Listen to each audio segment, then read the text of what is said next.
pessoal, tudo bem? Bora para mais um vídeo estudar a palavra, Bíblia, isso aí. Para que você saiba, tem vídeos que eu faço de 10 minutos, mas que para sair esses 10 minutos eu fiquei no mínimo 2 horas ali lendo, dando uma repassada nos meus livros de estudo, que são mais de 5 livros, tá? Para poder deixar mais claro, mais mastigadinho para você. Então, bora aproveitar esse momento. No vídeo passado eu falei que Caim matou Abel, né? Ressaltei um pouquinho das características do caráter de Caim, que é mostrado em outros livros da Bíblia, além de Gênesis. Mas vamos continuar aqui pela ordem do estudo no final de Gênesis capítulo 4, tá? Que fala do nascimento de Sete, diz assim no versículo 25. Novamente Adão teve relações com a sua mulher e ela deu à luz a outro filho, a quem chamou Sete, dizendo: Deus me concedeu um filho no lugar de Abel, visto que Caim o matou. E no versículo 26... na parte B, fala que nessa época começou-se a invocar o nome do Senhor. Começou a invocar o nome, então não era invocado antes? No capítulo 5, no versículo 3, diz que Sete nasceu quando Adão tinha 130 anos. Então vamos pensar aí que pelo menos teve um século, né, de silêncio, em que o homem não se relacionava com Deus, pelo menos não invocava, né, não chamava a Deus. E por que isso aconteceu, né? Por que teve esse período de silêncio? Porque, eu vou refrescar sua memória, porque a serpente entrou, né? Aconteceu algo no nosso mundo por conta de uma legalidade que foi dada. E eu vou comprovar isso lá no livro de Lucas, lá no Novo Testamento. Quando Jesus estava jejuando no deserto, Satanás apareceu para ele e disse assim para ele, ó: o diabo o levou a um lugar alto e mostrou-lhe num relance todos os reinos do mundo. E lhes disse: eu te darei toda a autoridade sobre eles e todo o seu resplendor, porque me foram dados e posso dá-lo a quem eu quiser. Então, se me adorares, tudo será teu. Claro que Jesus não se curvou a Satanás, né? E aí, nesse momento, Jesus também, né? Ele sabia dessa história, né? Lógico, que foi dada essa autoridade, né, para Satanás. Então, Adão, que tinha toda a autoridade que foi concedida de Deus, né, ele simplesmente, quando desobedeceu, ele passou essa chavinha da terra, essa autoridade para Satanás. E aí virou uma bagunça, e aí começou a ter, Satanás começou a atrapalhar, né, a trazer ruídos na comunicação entre o homem e Deus, e por isso que possivelmente teve esse intervalo que as pessoas não invocavam o nome do Senhor. Então nasceu Sete e começou esse novo período. Segundo a história dos judeus, eles acreditam que Sete ele tinha uma figura de liderança religiosa naquela época. É um tipo de sacerdote, tá? Continuando aqui, eu também vou deixar para vocês darem uma lida, tá? Tem um link de uma descoberta arqueológica no sítio arqueológico chamado Tel Halaf, e que foi uma descoberta na escavação de um arqueólogo alemão chamado von Oppenheim, antes da Primeira Guerra Mundial. Ele estava lá escavando. Aí ele descobriu, nesse sítio arqueológico que ficava ali na fronteira da Turquia com a Síria, as moradas, né, moradia, resquícios, objetos de pessoas datados do período de bronze, que abrange possivelmente aí os descendentes de Caim, tá? Esse período, inclusive Sete e tudo mais.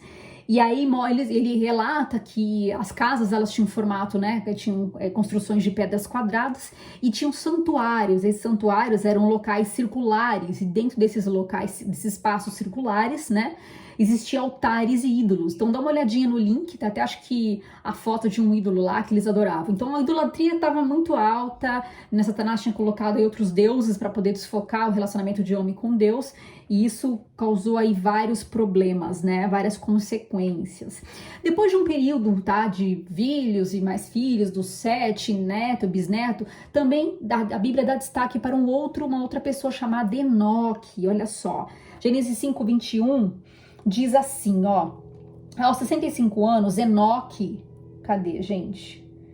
Gerou Matusalém. Depois que gerou Matusalém, Enoque andou com Deus 300 anos e gerou outros filhos e filhas. Viveu ao todo 365 anos. Enoque andou com Deus e já não foi encontrado, pois Deus o havia arrebatado. Então foi algo muito especial que aconteceu com esse homem. Ele teve um destaque porque ele andou com Deus.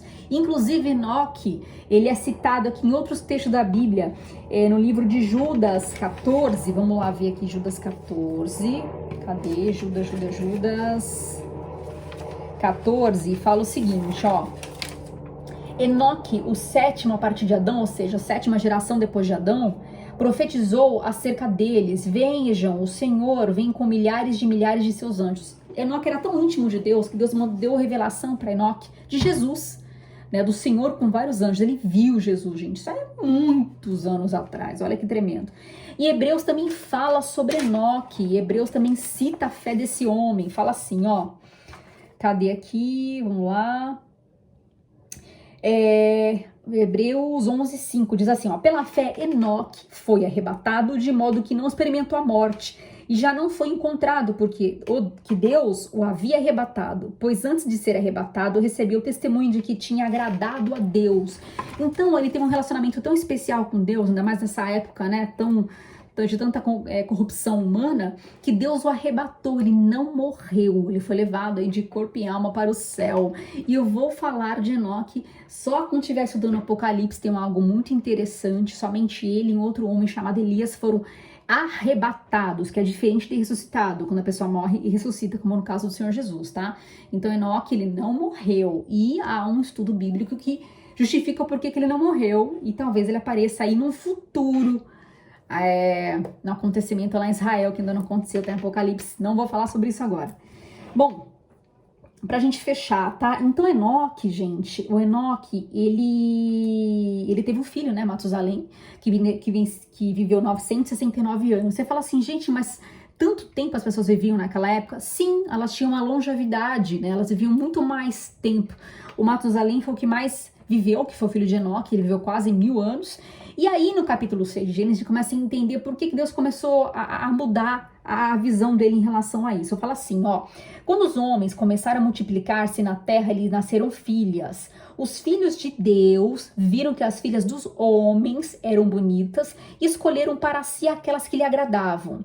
Então disse o Senhor, por causa da perversidade do homem, meu espírito não contenderá com ele para sempre, ele só viverá 120 anos. Então, a partir de um período, os homens passaram a viver no máximo até 120 anos, não mais do que isso. Tá? A gente já vê ao longo das gerações aí que realmente não passa. Por quê? Porque acontecendo uma bagunça aqui na Terra.